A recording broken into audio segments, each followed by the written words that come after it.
Welcome everyone, and thank you for joining us for today's NAC at Home program. My name is Nadine Heidegger, and I'm the Director of Communications at the National Arts Club. For those of you who are not familiar with the National Arts Club, we are a 501c3 nonprofit based in New York City with a mission to stimulate, foster, and promote public interest in the arts. Annually, we host over 150 free programs, including exhibitions, theatrical and musical performances, lectures, and readings. To find out more about the National Arts Club, you can visit us at nationalartsclub.org, or you can find us on Facebook, Instagram, Twitter, and YouTube. On behalf of our literary committee, it is my pleasure to welcome you to today's very special event featuring Jessica Bruder. Jessica is the author of the best-selling book Nomadland, the basis of the Oscar-winning film about a growing labor pool made up largely of transient older adults who have taken to the road in RVs and modified vans. A testimony to Americans' resilience and hope, and for many a glimpse of a newly precarious future. Jessica Bruder, who teaches at the Columbia School of Journalism, first wrote about the nomads for Harper's magazine. She speaks with Penelope Green, a feature writer in the Styles Department of the New York Times. In 2018, Penelope was fortunate enough to cover the Rubber Tramp Rendezvous in Quartzsite, Arizona, a 2-week rally for the van-dwelling transients and introverts from Jess's book, sometimes known as the Burning Man Festival for Retirees. It also makes an appearance in the film. Nomadland can be purchased at a discount from our preferred independent bookseller, Books on Call, and we'll be sharing the link in the chat during the conversation. Following the discussion will be a brief Q&A, so please feel free to use the Q&A function for any questions you might have. And without further ado, let me turn over to Jess and Penelope. Please enjoy that conversation. Hi, Jess. Thank you for coming. Jess, your beautiful best-selling book, as many have said, is an elegy for life after the American dream. You wrote it by taking to the road yourself in a white GMC Vandura you named Halen for the hair band, driving from coast to coast and from Mexico to the Canadian border, putting in 15,000 miles in 3 years. Among its many awards, Nomadland was named a New York Times notable book and Editor's Choice in 2017. And of course, it was the inspiration for the lovely movie of the same name starring Frances McDormand, which earned 3 Academy Awards. How did you come to write the book? Tell us the origin story.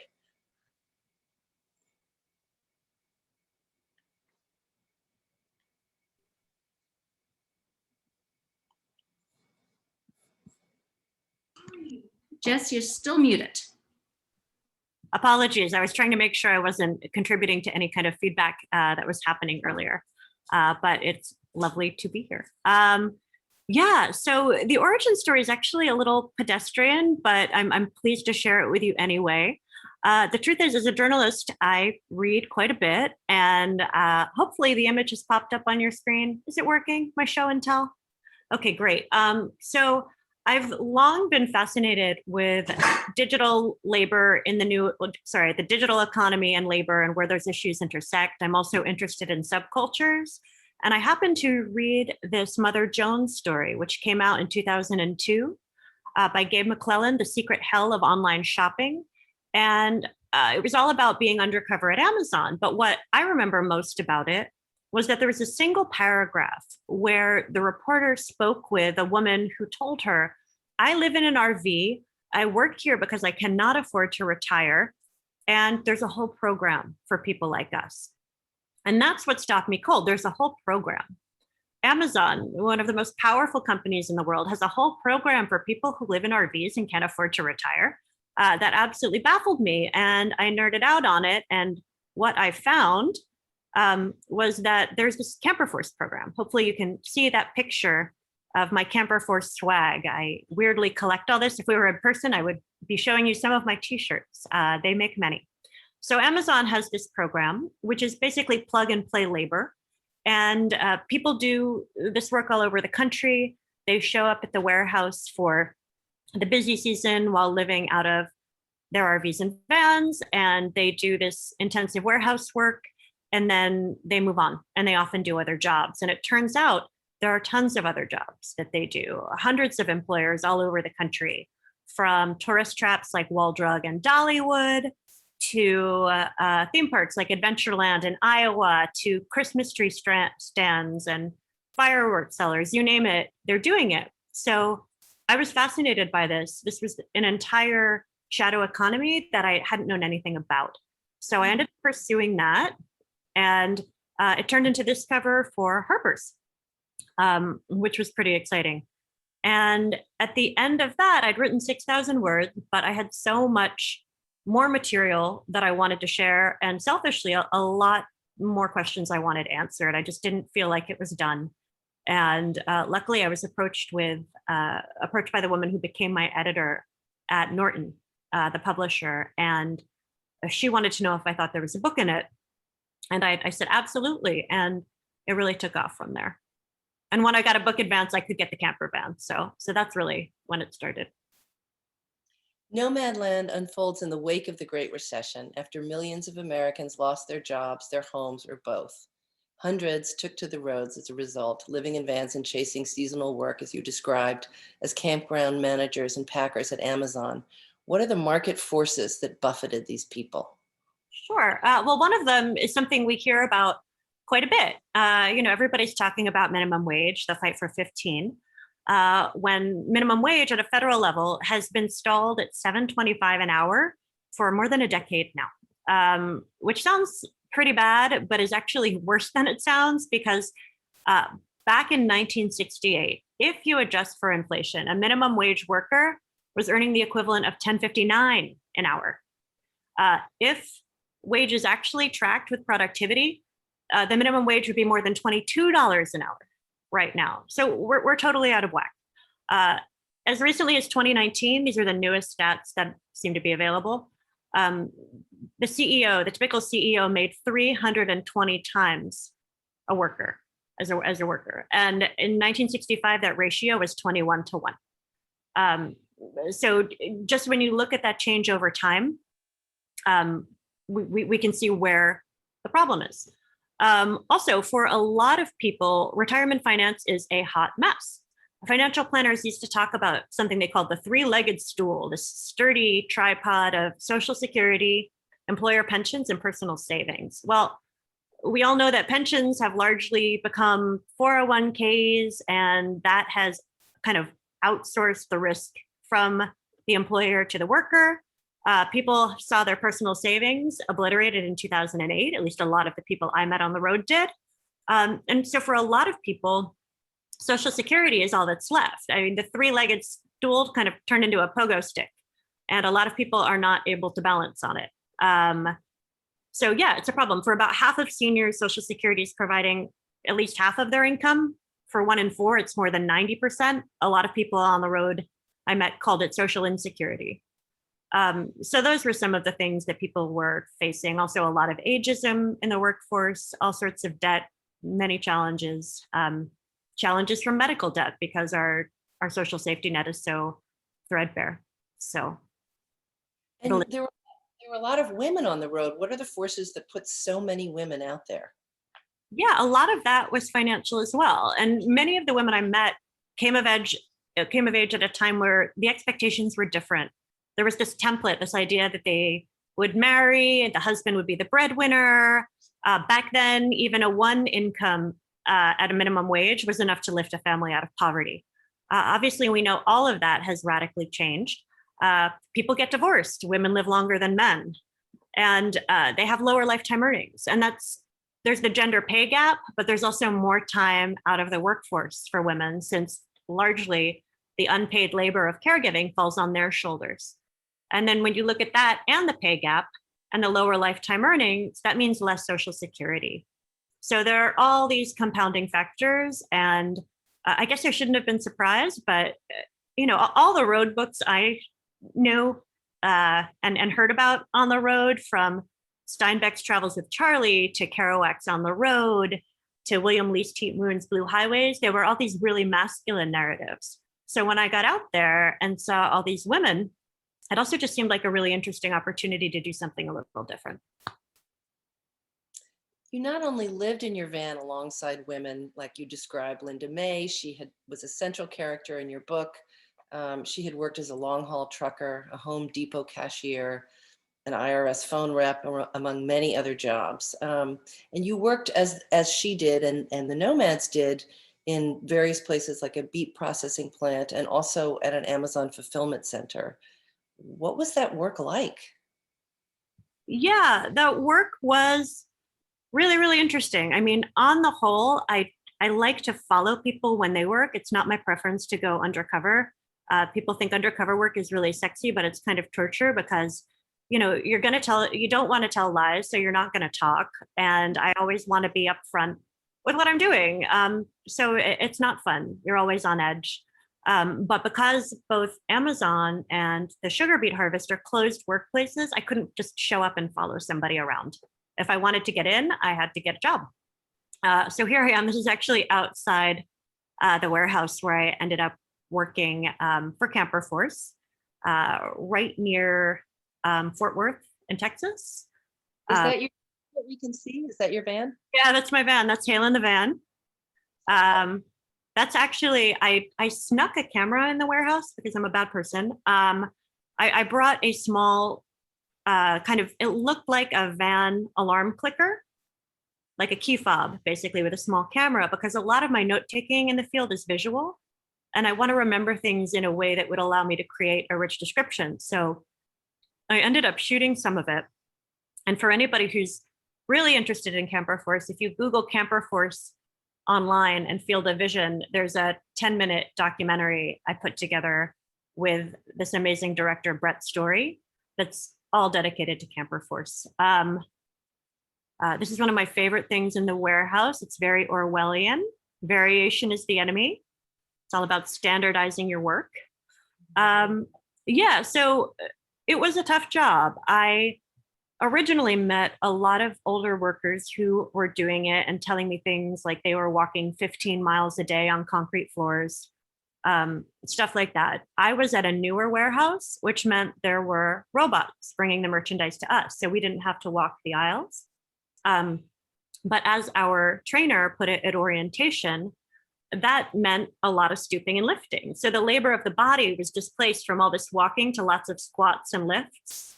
And I remember her saying, "Buns of steel, here we come, expect to do thousands of squats a day." And I was thinking, oh, great.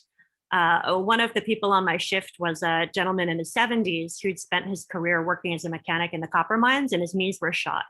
And I just remember thinking, how is he going to survive doing that? The other job I did, which was actually a lot harder for me because it really beat up my body, is the sugar beet harvest. Most people don't know this, but in America, about half of our sugar comes from beets. It's about half cane and about half beets. And here's the sugar beet harvest. So if you look, these are some recruiters. There are people who do a lot of recruiting for these jobs all over the country. You can see that the sugar beet harvest is referred to as the unbeatable experience. I beg to differ about that. And I love a good pun, but not necessarily when it's used for exploitative purposes. So this lovely couple is selling us on an opportunity that, again, involves being on your feet in the cold for 12-hour stretches during what they call the campaign. And it's this 24-hour, just get the sugar beets out of the field and get them piled up so they can be processed. And if you don't get them out fast enough, the ground will freeze, or the sugar, basically the quality will decline, like you want them at peak sugar. Here's a little bit of propaganda, be part of an unbeatable experience. People are getting paid about $12 an hour, or they were. When I reported this, which is a lot for these jobs, sugar beets aren't like the little salad beets, you know. This one is the size of, I don't know, what would you say, Penelope? A small dog. Small dog, turkey, I don't know. But this is what the piler looks like. It's kind of fun because I've never actually shared these pictures during a talk before. You can see there's a beet mountain behind it. There's a haul truck dumping beets into a hopper. One of my jobs as a member of the ground crew was to help shovel up the spillage And that's where the backbreaking work came in, because if you can see here, there's really quite a bit of spillage that needs to go into the hopper so it can end up being on top of Beet Mountain. That's me in my van looking sleepy. That's Beet Mountain. It was always a wonder to me that they didn't find bodies under it, but I don't need to talk about that. Yeah, so what else can I tell you, Penelope? You wrote about how the beet processing was akin to catching a bowling ball in a pillowcase, I think you wrote. Yeah. So here is, if you see those bags, or that bag right there, I believe that's a sample bag. And what we had to do for each processor that was bringing in, each harvester that brought in a beet load, they would want to test the sugar content and pay them accordingly. So we would push a button to take a sample when the beets were at the top of the ramp, and a little, like maybe 30 pounds of them would rocket 15 feet down a chute, and you'd be there holding the sample bag at the end of the chute, as basically feeling like you're catching bowling balls in a pillowcase. And I have one messed up shoulder. It reminded me of that very quickly. But that was a big part of the job. Can I show you this video? Are we going to break everyone's eardrums? Can we do something a little experimental? Okay. Bear with me. I actually haven't done an extensive slideshow while on Zoom before, so I appreciate people being tolerant with my learning curve. And unlike Amazon, the beet processing facility didn't give you free painkillers, right? No, but I think I still had some left over from Amazon. I had a good stockpile of generic ibuprofen for quite a while that I got for free in the Amazon warehouse.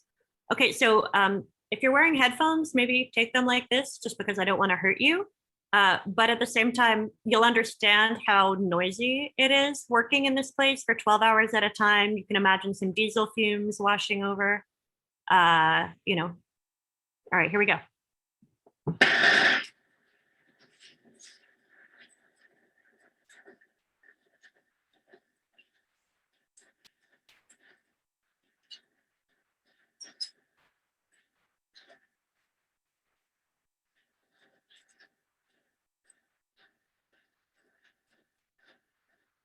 All right, please forgive the poor quality there. I was not supposed to be filming, but that's what it sounds like, and you're in the middle of it for 12 hours.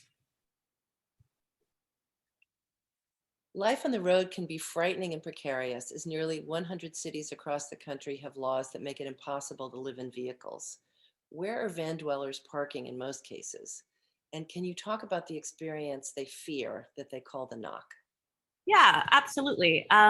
A lot of the van dwellers I met prefer to camp on BLM land or in the wilderness or in places where they are not going to usually encounter a NIMBY sort of not in my backyard attitude.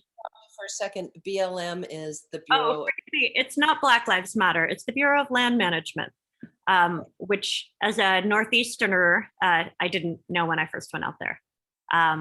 Yeah, so it's federal land, and people can often go financially dormant there. You can usually camp for up to 2 weeks at a time. Sometimes it's for free or for a nominal fee. And oh, sorry, the chat's popping up on me. All right, so it's usually free or a nominal fee, and people are able to do that, particularly in the off season when the jobs aren't happening. When people do need to do what they call stealth parking or camping in urban or suburban areas, it's harder because a lot of places, usually at the municipal level, they make it very, very difficult for people to sleep in their vehicles.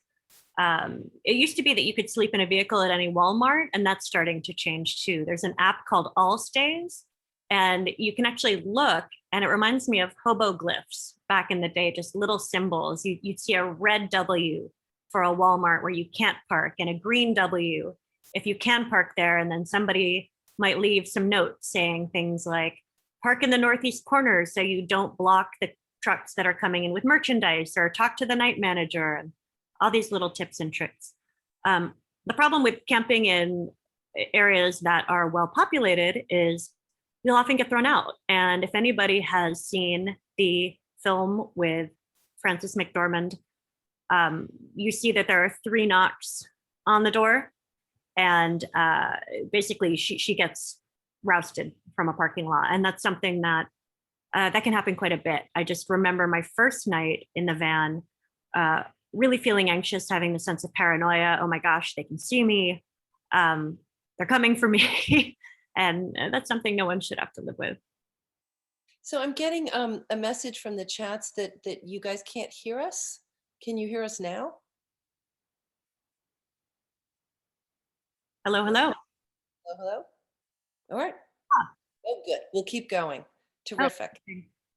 Okay. Good. Got it. Next question. The nomads often identify as introverts, but they have formed a community for themselves, and they come together annually at the Rubber Tramp Rendezvous in a dusty campsite in Quartzsite, Arizona. What happens there? Okay, well, I'm a huge fan of the Rendezvous, and I came upon it entirely by accident. I was tent camping before I had the van in Quartzsite, Arizona. And one of the camper force workers, a woman named Iris, who was in a 12-foot travel trailer with a Shih Tzu, a lovebird, and a parrot named Casper that actually talked. She said, I'm going to something called the Rubber Tramp Rendezvous. Want to come along? And I said, that sounds really interesting. It turned out to be very interesting. It was a Skillshare get together for van dwellers and RVers that lasted about 2 weeks. And it was essentially people coming together to share common knowledge and make friends who they often stayed in touch with for quite a long time. Linda May, who was in the book and the film, met her best friend that first year I was there. I met Linda and interviewed her for the first time that year. And it's just a really neat gathering of people. And one of the things that's lovely about it is everybody's teaching each other and helping each other. I'm going to attempt another screen share. It's funny, I have all these photos neatly numbered, and then my Mac is just deciding to open them up in any order it would like to. So forgive the roulette. But here's a woman named Kendall giving somebody a beard trim and haircut, either free or sliding scale. But that's the kind of thing you would see, people bringing the skills and whatever they have and can share with each other. I kind of love this photo. I've never had an excuse to use it anywhere, so I'm really glad to share it with you. Because this van, this was Lavon's van. She basically here, it looks like a one-room schoolhouse to me. You've got Mechanic Mike in the front, and he's teaching people about sparks plugs. And this is the kind of van where you actually have to remove something inside the van to get to spark plugs. It's got kind of a snub nose, and the engine gets access, parts of it get access from in here. So if you see all these people watching, Mechanic Mike is just kind of going through some basics, probably showing them how to change the air filter and all that good stuff. So I thought that was really cool. Another thing they talked about quite a bit was how to deal with things like medical care, because we live in this strange country where, I don't know if you knew this, Penelope, but teeth and eyes aren't part of your body. Do you know that? Just in terms of how we treat them. In terms of medical care. So even as we know, if people have standard insurance, they often can't get affordable dental or vision care. So what people do is they go to Yuma and they end up crossing the border and going to a town called Los Algodones, which they also call the Molar City, which is a riff on Detroit, the Motor City, because there are about, I'll probably butcher this, but I think there are maybe 400 dentists in several square blocks. That's what I remember. Yeah, and it's wild. I actually followed some of them there. Sorry, that's our old picture. The Purple Pharmacy was very popular. You can legally bring several months of pharmaceuticals across the border, so people will get cut rate pharmacies there. This is just a little street scene. Also, the shrimp tacos are amazing, and everywhere you go, they're playing the Eagles. I actually watched the founder and leader of the Rubber Tramp Rendezvous, Bob Wells, get his dentistry done, and I believe Desperado was playing in the background. Well, this is a really good question. And this is something I remember them talking about at the Rubber Tramp Rendezvous. This is a viewer who asks, without a fixed address, how do you get medical care? Often not easily. A lot of the people I met We're kind of relying on charity care in towns.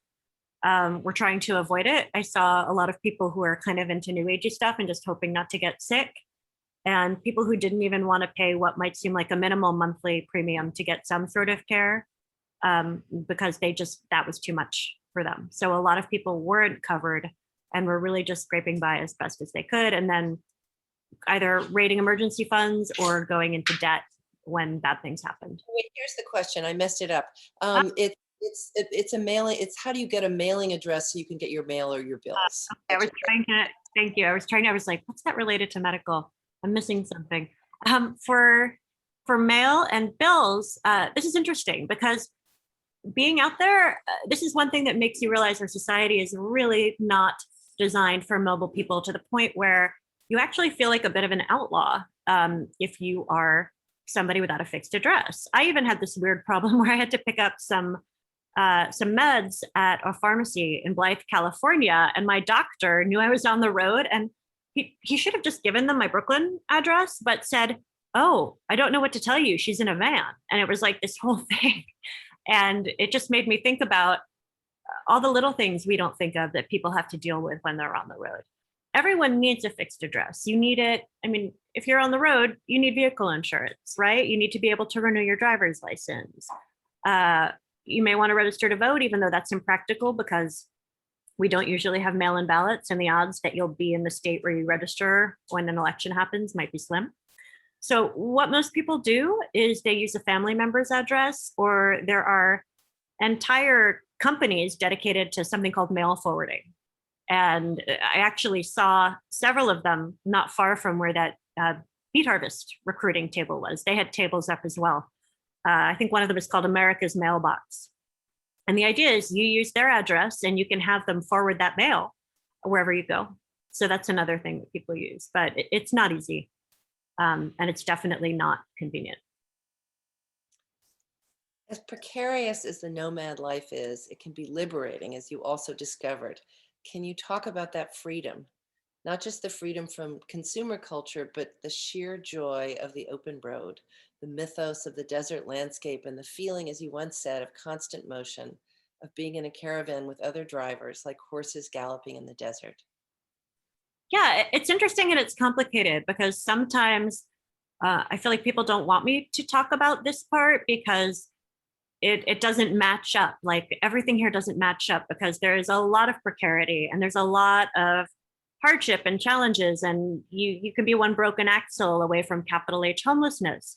But what I saw out there was that you can have joy and struggle sitting side by side, and those aspects don't cancel each other out. Rebecca Solnit, I'm a big fan of her work and writing, likes to tell us that as journalists, it's our job to make things more complicated.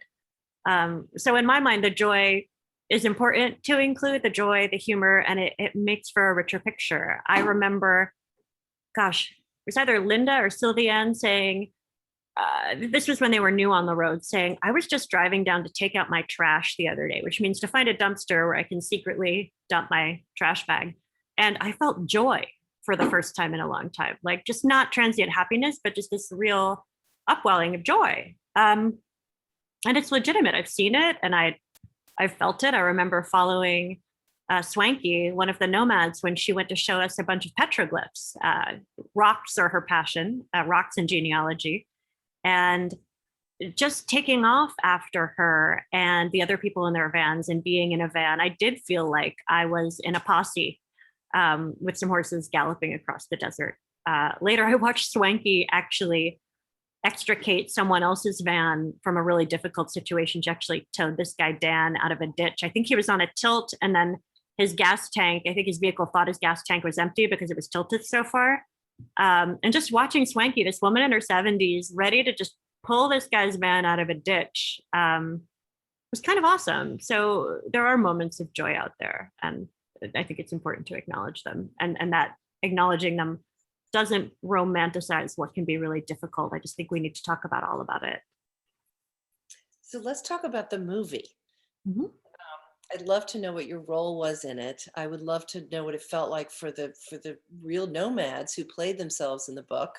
And you talked a little bit when we were talking the other day about how they recreated the rubber tramp rendezvous and how you went from the actual meeting into the set. And you described it really beautifully. So I'll let you keep going. I was like, you're going to steal my line, darn it. Go for it. I just came up with that.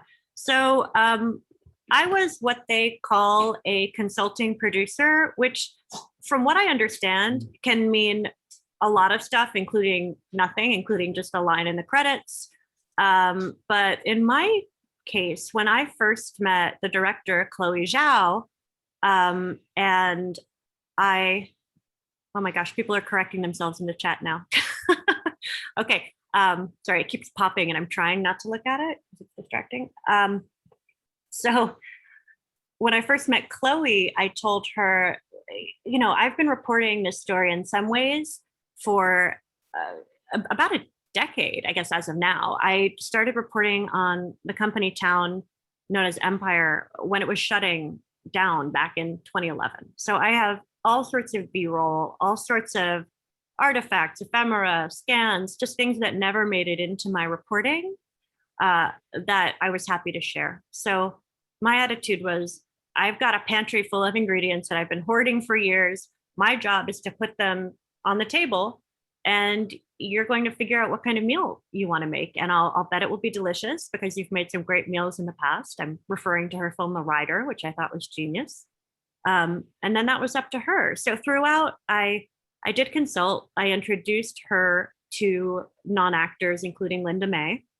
And then I spent about a week on the set when they recreated the Rubber Tramp Rendezvous, which was a real trip because the real Rubber Tramp Rendezvous was happening in parallel. And the recreation was from the first time I'd been there when it was 75 people or fewer. I think there were 50 of us extras at this event. And afterwards, a bunch of us went over to the real thing, which was 8,000 people plus. And it felt like that moment in The Wizard of Oz when they go from black and white into Technicolor. It was really bizarre. I would love to show you just a couple pictures that when Linda was on the set, Linda May, the main person from the book, who was also in the film, was there before I was. She was kind of my Mars rover, and she would send me fun things that she probably wasn't supposed to, including this picture of her and Frances at Wall Drug, which I think is absolutely adorable. It's one of my favorites. Oops. She sent me this picture of her with David Strathairn. She sent me pictures of them shooting, which helped to quell my FOMO a little bit. She showed me what the art department was doing. This is actually the side of Vanguard, and I don't think you can ever see it up close like this in the film, but the art team did this amazing job putting the logo of USG, the gypsum company that Frances's character used to work at, on the side of the van. And they even put this fake license number on the back, which I was told is the ISBN number of my book, which was really kind of a charming Easter egg. I don't think you can see it in the movie either, but that's, you know, that's kind of something an author gets excited about. She took embarrassing pictures, Linda, of me and Frances. That's the only one. And then I got to basically join them and help them get ready for the Oscars, which was exciting. So my job was taking pictures. Here's Linda. This is a dorky picture of me saying goodbye to them as they're about to get into the limo. It felt like I was sending my elders to the prom. It was really, really cool. Got Swanky some flowers because I thought she needed them, and then she had more fun with them than we anticipated. And that was that. And this photo, funny enough, is from, gosh, less than a week ago, because I was just out in Halen for the first time since the pandemic out west. And I got to catch up with, if anybody knows the book, that's Gary on the left, Linda on the center right, and Levon. And it was pretty amazing. We were actually on Linda's land in Taos, and I got to spend a few hours with them. So you were separated from Halen, your van, after the long pandemic, and you went out, as you just described. How did that go, and what did you find when you first got into Halen? I found was a year? I found a total biohazard site. I found the hantavirus mobile. So my van was parked in a friend's backyard in Reno, and I was supposed to be out there about a year ago. I had some speaking engagements with the van, very much looking forward to tootling around Nevada and meeting awesome people. And obviously none of that happened because of the pandemic, and the van sat there and was savaged by field mice. I know more things about mouse proofing now than I did then. But I spent about 2 days with a shop vac and a mask and gloves, just trying to clean and sanitize every drawer. So that was exciting, but the upside was I was actually able to live for a few days out of the van again, and just being out and driving under those big skies in this ridiculous van was probably the best I've felt since the pandemic began. So there's that joy again. It creeps up on you. That's terrific. And then finally, what's next for this group? What does the future hold for the nomadic community? And how do you think the fallout from the pandemic is going to impact them? Yeah, I mean, one of the things that concerns me the most is the looming eviction crisis. The moratorium on evictions, which has already been challenged by in court in many places, that came down from the CDC, and it's been this kind of rolling thing where it keeps getting extended. You know, they come right up to the precipice of the end of the month, and then it gets extended again. It's also kind of porous. In some states, people have gotten evicted, but basically there's just this whole bottleneck of eviction notices waiting to go out, and people who will end up in housing court, and many of them dealing with financial hardship from the pandemic, many behind on their rent. And we are facing what could be a homelessness crisis of epic proportions. I know they're talking about rental assistance, they have been, but the issue is it's a moving target. People keep owing more and more, and it's not clear that the federal government will really be able to keep up with that. Inevitably, some of the people who get booted will end up in vehicles as shelters of last resort.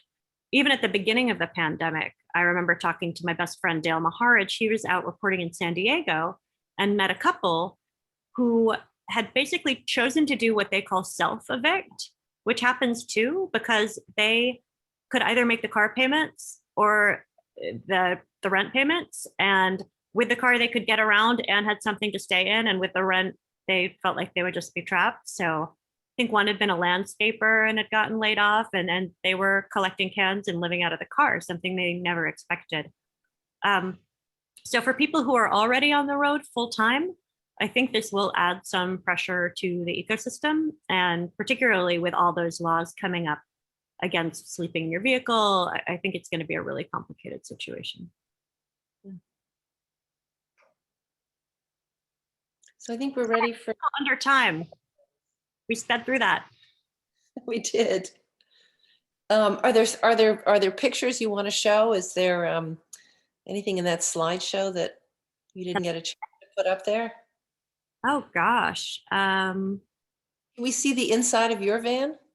If you want to see the inside of the van, I wish I had it with me.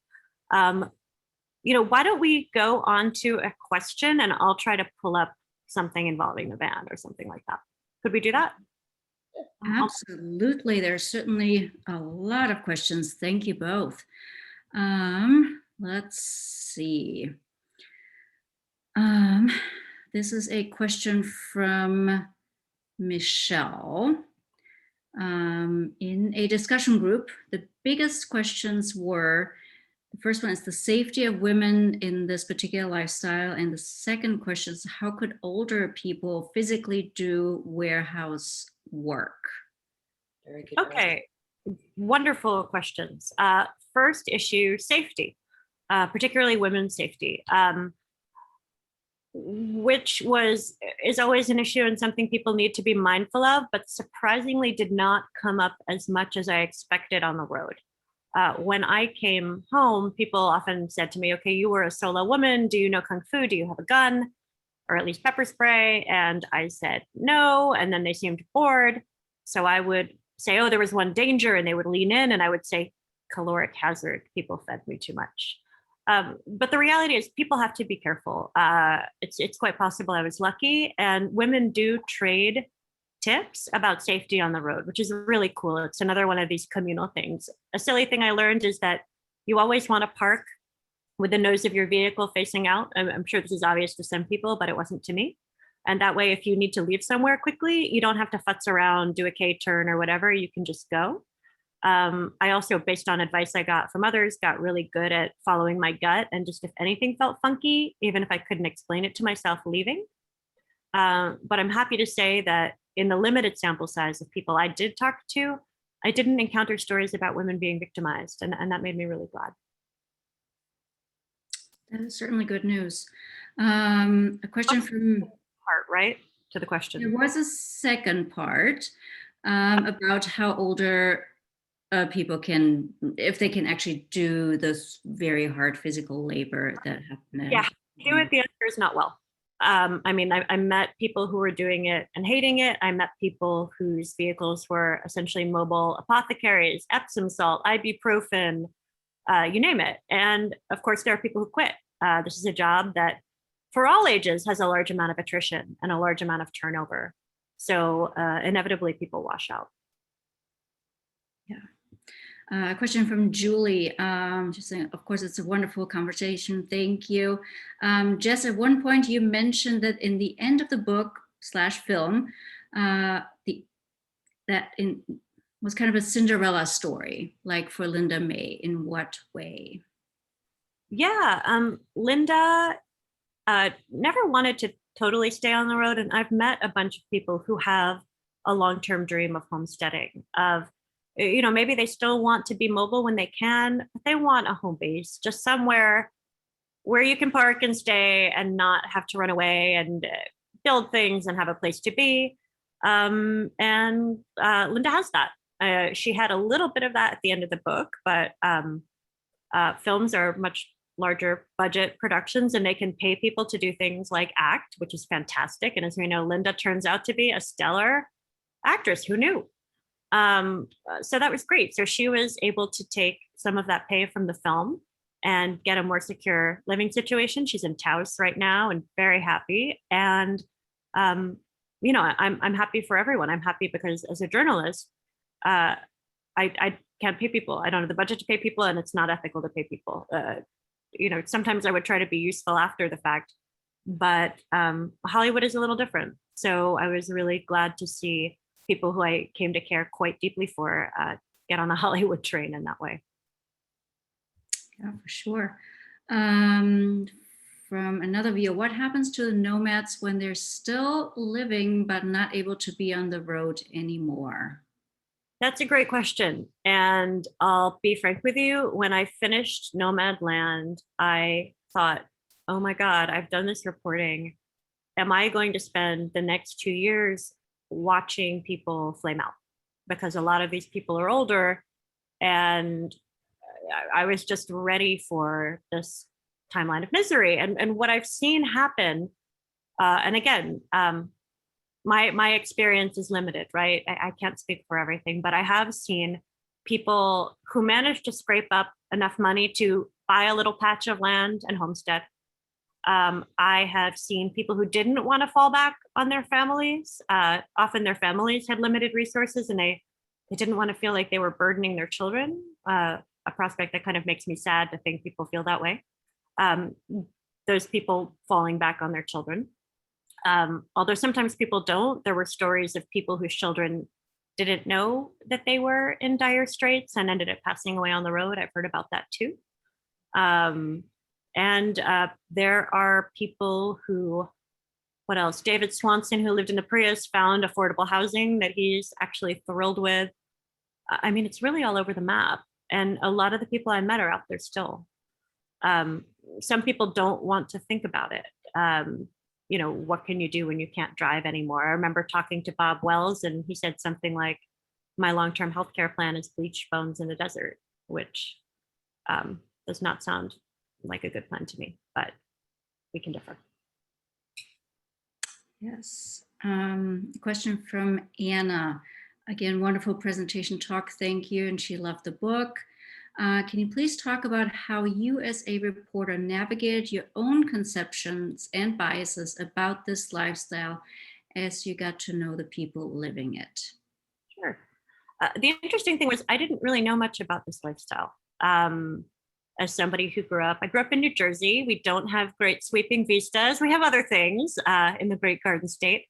But my very passing casual assumptions regarding RVers, for example, was whenever I see somebody in an RV and they're older, you know, that's grandma and grandpa, they're the last of the great pensioners, they're going to Yellowstone, they're, you know, they're basically on this amazing permanent vacation with nature, and that's really cool. And those people are out there. We all know some of them, they still exist, but there's a whole other strata of people who are trying to get by and have it a little bit more in a bit more challenging fashion. And that's what I didn't know about. And that was what kind of stamped my head with that big question mark when I read that amazing story in Mother Jones. So for me, it was always honestly just going out there and trying to learn, because I knew that something didn't compute and I wanted to know what it was. But I knew I didn't know a lot about these people. So I really did try to go in with an empty mind. And I don't even think I knew enough to try to presume that I had a sense of what I would find.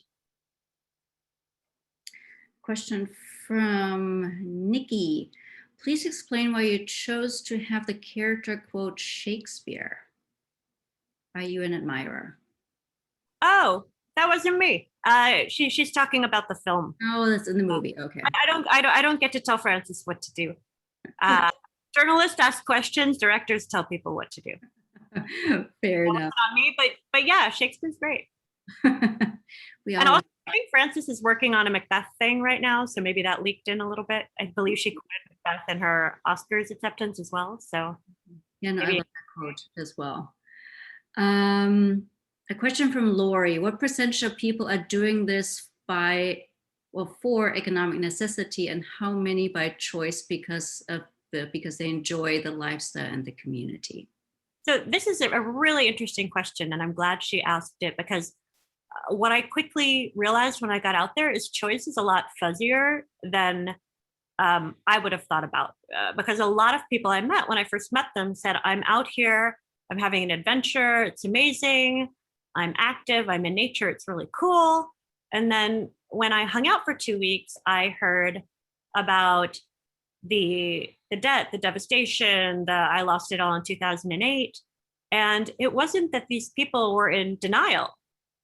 In my mind, it wasn't that they were lying to me or trying to hide anything. It was that, again, these are really complex truths. For a lot of the people I met, there was some degree of economic challenge, but at the same time, they would be the first to tell you that they chose to be out on the road. And the truth is, there are other things one can do, right? For example, being out on the road is not as easy an option for people of color. We know this. We know this because in the headlines, all too frequently, we see unarmed Black motorists getting shot. We know that Latinx people get harassed near the border and elsewhere. So I feel like people have all sorts of different hacks to deal with challenging situations. I met millennials on the road who didn't want to go to college, accrue a lot of debt, graduate into an economy where they'd never be able to pay it back. So I think for a lot of people, there's no pure choice. We don't like talking about style and the economy in the same breath, but I really see it as a continuum of what's the best choice you can make with this kind of palette of paint that you've got. I heard a phrase called constrained agency. So for some of the people I met, the choices they made might not look like a choice to, some of our audience, but they consider it a choice, and it's just there were fewer options. So that's a really long way of saying I wish I could give you percentages, but A, it's more complicated than that, and there are many shades of gray. And B, I just don't have the kind of community-wide survey that I would need to do that. But I really would love it if academics were collecting that kind of data, because it's a big hole. Yeah. We have time for 2 more questions, I believe. One is from Marilyn. How were the nomads treated by others when just going about their regular business and when they go into the various communities? Yeah, a lot of times people really blended in with the traditionally housed middle class. And you wouldn't necessarily recognize somebody who is on the road, but I'll give you one example. Um, I feel like in a lot of ways, we never leave junior high. Even within subcultures, there are hierarchies and stratifications, and people looking for excuses to look down on other people, which is a bummer. But thinking about time out on the road, I remember Swanky telling me how she was in Quartzsite, Arizona, sharing a campfire with a bunch of people in very expensive RVs. I think they were part-time on the road. They had these glorious motorhomes that were probably more akin to the ones in Nomadland that Frances's character and Swanky and Linda, they see on that lot. They're these brand new, huge things with all the conveniences of suburbia. And so she was sitting at a campfire with them and they were having a lovely conversation. And then somebody asked her, "Oh, which one's your rig, or where's your rig?" And when she pointed to the van, she told me they actually got up and left their own campfire, which I found really disappointing and kind of a bummer. So again, I think sometimes people go unnoticed. I think sometimes at places like the Rubber Tramp Rendezvous, they're able to find kin. And I think sometimes they're discriminated against. It just really depends on the context. Yeah. And for our last question, what are you going to work on next? What's the next project? Well, I started with an unsatisfying answer about how I came up with the project. And I'm going to end with one, because if I told you that, it would be a problem for me. A lot of what I do, I'm not reporting on bold-faced names. I'm reporting on things that are happening with people who don't have press agents. And if I announced it at the beginning of a project, I would kind of probably blow it. So I will tell you, I am working on some more immersion. I am thrilled, like many of us, that in some places at least, the pandemic appears to be waning. I'm incredibly grateful to be vaccinated and to be able to travel, because there's nothing worse for somebody who loves narrative and immersion to just kind of have to sit still and chew on her arm, which is kind of what I did during the pandemic. So I'm glad you asked the question. I'm thrilled to tell you I'm on the road again, and watch this space. Great. And I'm sure the over 400 people who joined us today are equally excited and looking forward to what you have coming out next. Thank you so much, Jess. Thank you, Penelope, for a truly wonderful conversation. We had so many lovely comments. People loved the book and they loved the conversation. Somebody called it the best webinar ever. I agree. Minus the few sound issues in the beginning. Apologies for that. But again, thank you, everyone. Look at nationalartsclub.org for any upcoming events. And please buy the book, Nomadland. The link is in the chat. And thank you again, everyone. Please stay well, please stay safe, and we'll see you soon in person, I hope. Have a good night. Thanks, everybody.